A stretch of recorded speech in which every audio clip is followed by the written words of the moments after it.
L'US Open se jouera-t-il? Cette question est en ce moment même sur toutes les lèvres. À l'heure actuelle, le grand chelem new-yorkais doit se dérouler comme prévu du 31 août au 13 septembre. Néanmoins, le doute plane, c'est ce que nous allons voir. C'est parti, jingle.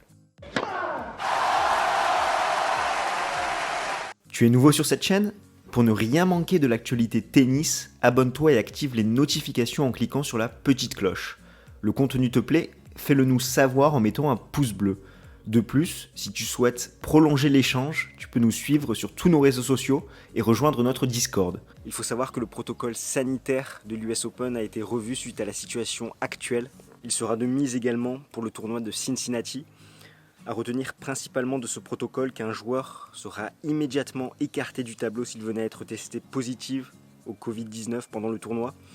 Il devra par ailleurs se soumettre à un isolement de 10, poussé à 14 jours s'il s'agit d'un joueur ayant partagé la chambre d'une personne testée positive. Un invité contaminé sera lui aussi immédiatement mis à l'écart, avec en plus la certitude de voir également son accès refusé pour l'édition 2021.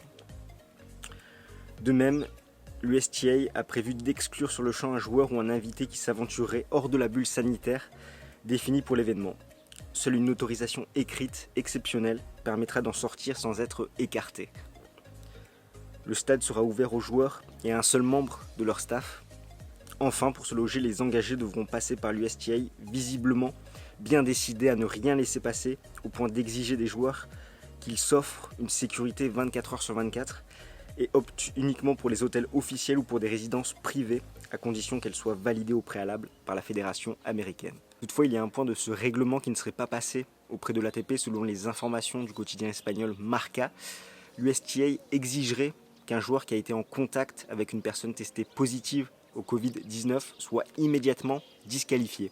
L'ATP aurait tellement mal pris cette décision de disqualification que l'organisation du tournoi menacerait même de ne pas attribuer les points ATP. Une autre interrogation se pose, qu'en est-il de la mise en quarantaine des joueurs européens qui reviennent sur le continent après les tournois américains? À l'initiative de Novak Djokovic, les 20 meilleurs joueurs du monde auraient même tenté de boycotter l'US Open s'ils n'obtenaient pas de garantie quant au fait de ne pas avoir de mise en quarantaine une fois leur retour sur le continent européen pour participer à la tournée sur terre battue. Finalement, à l'issue d'une réunion téléphonique ce vendredi entre les meilleurs joueurs du monde, le conseil des joueurs a pris le parti de ne pas déclarer collectivement forfait à l'US Open. Des discussions sont en cours entre les autorités américaines et italiennes pour faire justement le tremplin entre l'US Open et le tournoi de Rome. Ce n'est pas le cas de Rafael Nadal qui a tout bonnement et simplement décidé de déclarer forfait à l'US Open. Je le cite, « Après une longue réflexion, j'ai décidé de ne pas disputer l'US Open cette année. La situation est très compliquée dans le monde. Les cas de Covid-19 ne cessent d'augmenter et il semble que nous n'ayons aucun contrôle là-dessus. J'aurais voulu ne pas avoir à prendre une telle décision, mais j'ai décidé de suivre mon cœur et pour le moment, je ne préfère ne pas voyager. » Ainsi, le Mallorquin rejoint les forfaits notables de Federer, Monfils, Fognini, Wawrinka, Kyrgios, Tsonga, Pouille et Herbert chez les hommes, ainsi que ceux de Barty, Svitolina, Bertens, Wang, Pavlyuchenkova, Gorgas, Zen chez les dames. Il faut remonter à l'US Open de 1999 pour voir l'absence de Nadal et Federer dans un tournoi du Grand Chelem. Et pire encore, l'Espagnol laisse placer le doute quant à sa participation pour Roland Garros. Quand le moment sera venu, on verra quelle est la situation en Europe et si tout est sous contrôle ou non. Et après cela, je prendrai ma décision d'après sa conférence de presse virtuelle qu'il a donnée suite à son forfait pour l'US Open. Et c'est vrai que ces paroles font sens. Tant Nadal a montré un discours humain durant ce confinement et cette période exceptionnelle, à l'instar d'autres joueurs qui ont totalement négligé les protocoles sanitaires. Pour le moment, en tout cas, l'Espagnol s'entraîne sur terre battue, mais il est conscient de la situation actuelle et surtout des séquelles qu'il peut y avoir sur son corps d'enchaîner autant après un arrêt si long de plusieurs mois.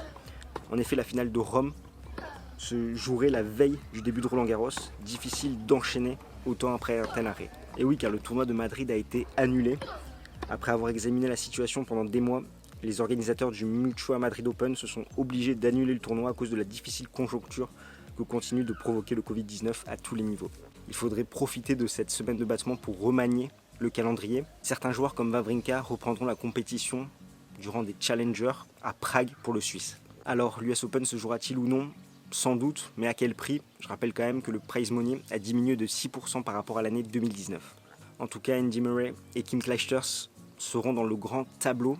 Certains disent que les forfaits de Federer et Nadal profitent à Novak Djokovic. C'est à moitié vrai étant donné que si on prend ces 6 dernières défaites dans le Grand Chelem new-yorkais, 4 sont intervenus contre des joueurs différents du Suisse et de l'Espagnol, 2 contre Wawrinka, 1 contre Nishikori et 1 contre Murray, et 2 autres également contre Rafael Nadal en 2010 et 2013. D'après les interviews chez les dames, en tout cas, Karolina Pliskova espère pouvoir en profiter pour décrocher son premier titre en majeur. Le tennis avait bel et bien repris depuis début août avec le tournoi WTA de Palerme en Italie, qui avait très mal commencé avec une joueuse qui, avant le début des qualifications, avait été testée positive au coronavirus. Finalement, ce dernier a bien eu lieu. En demi-finale, on va retrouver Petra Martic contre Kontaveit et également une Française, Fiona Ferro, qui tentera de glaner une 14e victoire consécutive contre Camilla Giorgi. En tout cas, on ne peut pas en dire autant de Kristina Mladenovic, Covid ou pas, qui continue ses mauvaises habitudes avec 20 doubles fautes contre Alexandrova au premier tour de Palerme et qui a logiquement perdu ce match en 3-7. Voilà un petit peu ce qu'on pouvait dire pour les dernières actualités de tennis. C'est vrai que chaque jour on a un petit peu des nouvelles, donc c'est compliqué de faire un condensé de tout ça. J'espère avoir été clair, avoir été concis sur les dernières informations qu'on a pu avoir ces dernières semaines. En tout cas, j'espère que toi, tu vas bien, tu profites de tes vacances, de ce beau temps, et on espère vraiment pouvoir très rapidement commenter de nouveau du tennis, à la fois sur la l'ATP et la WTA. En tout cas, d'ici là, porte-toi bien. Ciao, ciao tout le monde.